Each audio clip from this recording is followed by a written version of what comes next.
الحمد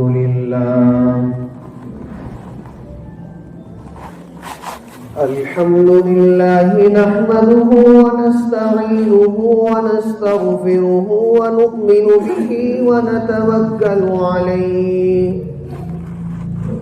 ونعوذ بالله من شرور أنفسنا ومن سيئات أعمالنا من يهده الله فلا مضل له ومن يضلله فلا هادي له ونشهد أن لا إله إلا الله وحده لا شريك له ونشهد أن محمدا عبده ورسوله أما بعد فقد قال الله تبارك وتعالى في الكلام المجيد والفرقان الحميد أعوذ بالله من الشيطان الرجيم بسم الله الرحمن الرحيم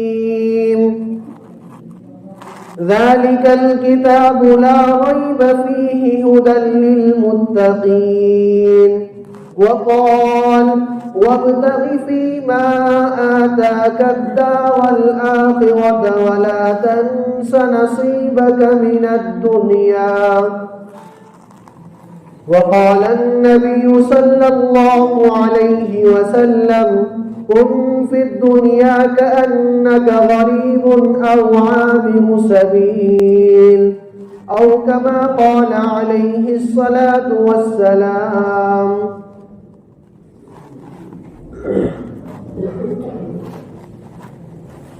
محترم بزرگوں اور عزیز دوست اور عزیز ساتھیوں، اللہ تبارک و تعالی کا بے پناہ احسان و کرم ہوا کہ اللہ رب العزت نے مجھے اور آپ کو دینی مجلس میں بیٹھنے کی توفیق عطا فرمائی۔ عزیز دوستو، ہم جو دینی مجلسوں میں بیٹھتے ہیں، دینی محفلوں میں بیٹھتے ہیں، وہ نبی کی نسبت پر اور قرآن کی نسبت پر ہمارا بیٹھنا ہوتا ہے، اور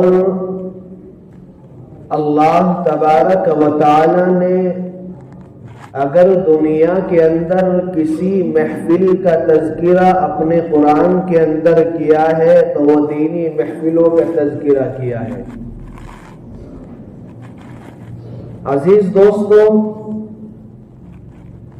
یہ دینی محفل، قرآن کی محفل، یا جو قرآن کی باتیں، دین کی باتیں ہوتی ہیں، اللہ تبارک و تعالی کا اتنا عظیم احسان ہے کہ اللہ رب العزت نے مجھے اور آپ کو ایسے برے ماحول میں بھی دین کی باتیں سننے کی توفیق عطا فرمائی کہ جس ماحول میں دین کی باتیں کرنا بھی گناہ ہو گیا ہے اور دین کی باتوں پر عمل کرنا بھی دنیا کی نظروں میں گناہ بن چکا ہے۔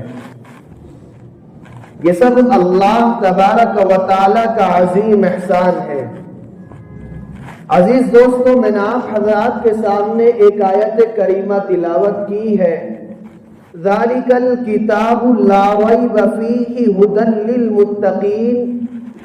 قرآن کریم کے بارے میں اللہ تبارک و تعالی ارشاد فرما رہا ہے کہ یہ کتاب ایسی کتاب ہے جس کے اندر کوئی شک اور شبہ نہیں، اور اس کتاب کو ہم نے متقیوں کے لیے اس دنیا کے اندر بھیجا ہے۔ جو لوگ ہدایت کا راستہ تلاش کرنا چاہتے ہیں وہ اس کتاب کے ذریعے ہدایت کا راستہ تلاش کر سکتے ہیں، اور جو برباد ہونا چاہتے ہیں، گمراہ ہونا چاہتے ہیں، وہ اس کتاب سے اپنا تعلق ختم کر کے برباد ہو سکتے ہیں، وہ اس کتاب سے اپنا تعلق ختم کر کے گمراہ ہو سکتے ہیں۔ اور جب تک میں نے اور آپ نے اس کتاب سے اپنے تعلق کو قائم کر کے رکھا، میں نے اور آپ نے اس کتاب سے اپنا رشتہ مضبوطی کے ساتھ جوڑ کے رکھا۔ رب کعبہ کی قسم، اس وقت تک ہمیں اللہ تبارک و تعالی نے ہدایت کے راستے پر چلنے کی توفیق عطا فرماتے رہے، اور اللہ تبارک و تعالی نے ہماری مدد بھی فرمائی، ہماری کامیابی کے راستے بھی کھولے۔ میرے عزیز دوستوں، میں نے اور آپ نے قرآن کو صرف اس لیے سمجھ لیا کہ قرآن آ گیا تو اس کو تاقوں کی زینت بنا کے رکھا جائے، قرآن آ گیا تو اس کو ہم جہیز میں دے دیں، قرآن آ گیا تو اس کو ہم قرآن خوانی میں استعمال کرنے لگے، قرآن آ گیا تو اس کو ہم تعویذ گنڈوں میں استعمال کرنے لگے، قرآن آ گیا تو ہم مرنے اور گرنے پر اس کو استعمال کرنے لگے۔ قرآن تو اس لیے دنیا کے اندر اللہ تبارک و تعالی نے بھیجا تھا کہ جو لوگ ہدایت کا راستہ تلاش کرنا چاہے تو اس کلام کے ذریعے ہدایت کا راستہ تلاش کر سکتے ہیں۔ اگر کوئی شخص گمراہ ہونے سے بچنا چاہے تو اس قرآن کی اتباع کرنا شروع کر دے، اگر کوئی گمراہی کا راستہ اپنے آپ کو گمراہی سے الگ کرنا چاہے تو اس قرآن سے اپنا تعلق مضبوط کر لے تو گمراہی سے بچ سکتا ہے۔ اور اگر آپ کو گمراہی سے بچنا ہے تو دین کے راستے سے اپنے آپ کو جوڑنا پڑے گا۔ قرآن کریم اس لیے آیا تھا دنیا کے اندر کہ ہم لوگ ہدایت کے راستے تلاش کریں، اس لیے نہیں آیا تھا کہ قرآن کو ہم مرنے گرنے میں استعمال کرنے لگے، اس لیے نہیں آیا تھا کہ قرآن کو طاقوں کی زینت بنا کے رکھا جائے، اس لیے نہیں اللہ تبارک و تعالی دنیا کے اندر قرآن کو بھیجا تھا کہ ہم اس کو تعویذ گھنٹوں میں استعمال کرنے لگے۔ اس لیے قرآن کو اس دنیا کے اندر اللہ تبارک و تعالیٰ نے بھیجا تھا کہ ہم لوگ اس کو، کوئی مر گیا تو اس کی قرآن خوانی کروا دی، کوئی گر گیا تو اس کی قرآن خوانی کروا دی، ہمارے بجلی ٹھپ ہونے لگے تو اس کو استعمال کر کے سورہ بقرہ ہم نے ختم کروا دی۔ اس لیے قرآن نہیں آیا تھا، قرآن تو اس لیے آیا تھا کہ ہم لوگ اپنی زندگی کو آراستہ اور پیراستہ بنا سکے، ہم لوگ قرآن کے ذریعے اپنی زندگی کو صحیح طریقے سے بنا سکے۔ قرآن تو اس لیے اللہ تبارک و تعالیٰ نے اپنے نبی پر اتارا تھا۔ آج ہم لوگوں نے پیشن بنا لیا، کوئی ذرا سی بیماری ہو جاتی ہے تو ہم مولویوں کے پاس جاتے ہیں، اجی مولانا صاحب میں تھوڑا سا تکلیف میں ہوں، کوئی تعویذ بنا کر دے دو، کوئی قرآن کی آیت بتا دو تاکہ میں اپنی پریشانی کو ختم کر سکوں۔ قرآن پڑھنے کی تجھے توفیق نہیں ہوتی، مولوی یاد آتا ہے پریشانی میں، قرآن یاد آتا ہے پریشانی میں۔ ارے قرآن کو یاد کرو اس وقت جب تم خوشحالی کی زندگی گزار رہے ہو، قرآن کو یاد کرو اس وقت جب تم زندگی کو اچھی طریقے سے گزار رہے ہو، تب تمہارا قرآن ساتھ دے گا، جب اللہ تعالیٰ تمہارا ساتھ دے گا۔ ساتھ ایسے نہیں دے گا کہ ہم لوگوں کے اوپر پریشانی آ گئی، ہمارے بزنس ٹھپ ہونے لگے تو ہم لوگ ایک تعویذ بنا کر اپنی دکان کے سامنے لگا دیتے ہیں، قرآنی آیات کا ایک نقشہ بنا کر وہ اپنی دکان کے سامنے لگا دیتے ہیں۔ ہماری گاڑیاں صحیح طریقے سے نہیں چل رہی تو ہم اپنا ایک نقشہ بنا کر قرآنی آیات کا اپنی گاڑیوں میں رکھنا شروع کر دیتے ہیں۔ نماز کی توفیق نہیں ہوتی، قرآن کی اہمیت ہمیں معلوم نہیں، نماز کا ہمیں پتہ نہیں، قرآن ہم سے کیا مطالبہ کرتا ہے اس کے بارے میں ہمیں کچھ معلوم نہیں، بس اس چیز کو ہم نے اپنا فیشن بنا دیا۔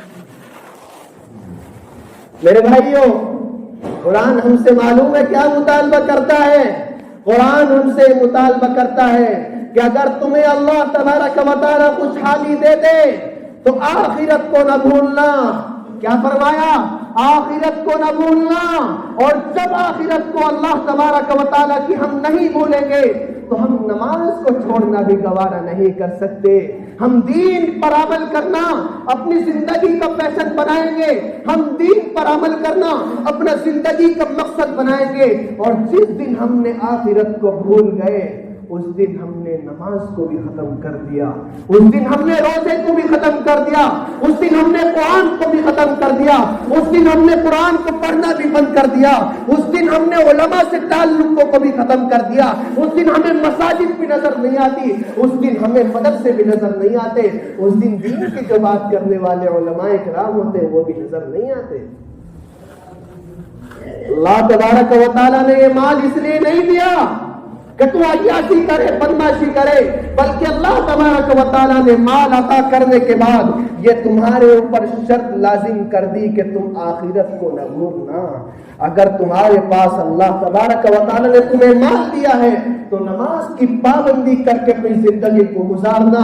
نماز کی شرائط سب سے پہلے ہمارے دین کے اندر ہے، اور اللہ تبارک و تعالیٰ نے ارشاد فرمایا کہ مجھے معلوم تھا کہ ایک ایسی امت آئے گی کہ اس کو میں مال عطا کروں گا اور وہ مجھے بھول کر زندگی کو گزارنا شروع کر دے گی۔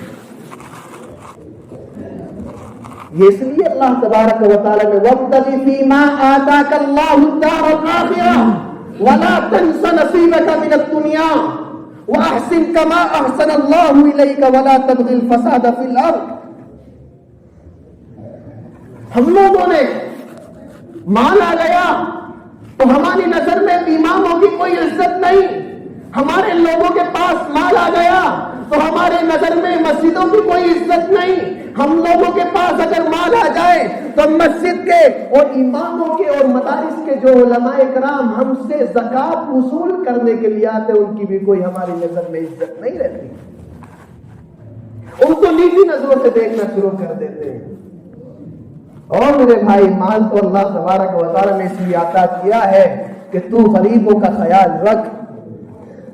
اس لیے عطا کیا تو غریبوں کا خیال رکھ۔ اور غریب جو آج ہمارے دنیا کے اندر جو غریب سڑکوں پر آئے ہیں ان کا گناہ مالداروں پر ہوگا، اس لیے کہ انہوں نے اپنی زکوٰۃ اور اپنا مال اللہ کے راستے میں خرچ کرنا بند کر دیا۔ بات سمجھ میں آ رہی ہے نا؟ اور میرے بھائیوں، دنیا کے اندر گزارنے کی اللہ تبارک و تعالیٰ نے کچھ شرائط آپ کے اوپر لاحق کی ہے۔ مسلمان بننے کے بعد آپ کے اوپر کچھ شرائط لاحق کی ہے اور کچھ تمہارے اوپر کچھ فرض ادا کیا ہے۔ آپ اس کو سمجھتے ہو نہیں سمجھتے؟ ہم لوگوں نے کلمہ پڑھ لیا، ٹھیک ہے، ہم لوگ کلمے والے بن گئے، اللہ تبارک و تعالیٰ نے ہمیں مسلمان بنا لیا، لیکن کیا حال ہے میرا اور آپ کا کہ دن کے اندر 5 نمازیں فرض ہیں، 2 نمازیں ہمارے اوپر فرض ہیں۔ یہ اللہ تبارک و تعالیٰ کی طرف سے 2 نمازیں فرض نہیں، یہ ہم نے خود کی ہیں۔ اللہ تبارک و تعالیٰ کی طرف سے تو 5 نمازیں فرض ہیں۔ ارے جمعے کی نماز بھی فرض نہیں ہے اگر تم پورے ہفتے کی نماز پڑھنے کے لیے تیار نہیں ہو۔ پورے ہفتے کی نمازیں کہاں چلی جاتی ہیں؟ جمعے کے دن مسجدیں بھر کر نظر آتی ہیں، آپ پر جمعے کی نماز ہی فرض نہیں ہے، آپ پر تو پورے ہفتے کی نمازیں فرض ہیں۔ کیوں بول جاتے ہو پورے ہفتے اللہ تبارک و تعالیٰ کو؟ ہم ایک وقت روٹی کھانا نہیں بولتے اور اللہ تبارک و تعالیٰ کو پورے ہفتے بھول جاتے ہیں۔ ہمیں دین کی باتیں اچھی نہیں لگتی۔ کوئی اگر دین کی باتیں منبر پر بیٹھ کر کرنے لگے اور 2 منٹ فالتو ہو جائے تو ہمیں وہی برا لگنے لگتا ہے۔ میرے بھائیوں، یہ دین کی باتیں ہمیں اللہ تبارک و تعالیٰ سنوانے کو دے رہا ہے، بہت بڑی بات ہے، لیکن ہم دنیا کے اندر مست ہیں، مگن ہیں، دین کی باتیں ہمیں سننے اچھی نہیں لگ رہی ہیں۔ اس لیے میرے عزیز دوستو، اللہ تبارک و تعالیٰ سے یہ دعا کیا کرو کہ یا اللہ اگر تو ہمیں مال بھی دے تو اتنا نہ دینا کہ اللہ تجھے بھول جائے، اور یہ دعا کیا کرو کہ اللہ ہمیں دنیا کے اندر ایسی زندگی عطا فرما کہ تجھے یاد رکھ کر ہم اپنی زندگی کو گزاریں، تجھے یاد رکھ کر ہم اپنی زندگی کا حصہ پرانی شکل کی طریقے سے اور دین کے راستے پر ہمارا چلنا آسان بن جائے۔ اللہ تبارک و تعالیٰ سے میرے لیے بھی دعا ہے کہ اللہ مجھے بھی ایسی دین کے راستے پر چلنے کی توفیق عطا فرما جو تو نے اللہ کے نبی صلی اللہ علیہ وسلم پر اتارا تھا۔ وہ دین مجھے چاہیے، دنیا والا دین نہیں۔ دنیا نے تو پتہ نہیں کس دین کا استعمال کرنا شروع کر دیا۔ ہماری نظروں میں تو صرف اب دین معلوم ہے کیا ہے؟ صرف موبائل دین ہے، موبائل دین ہے۔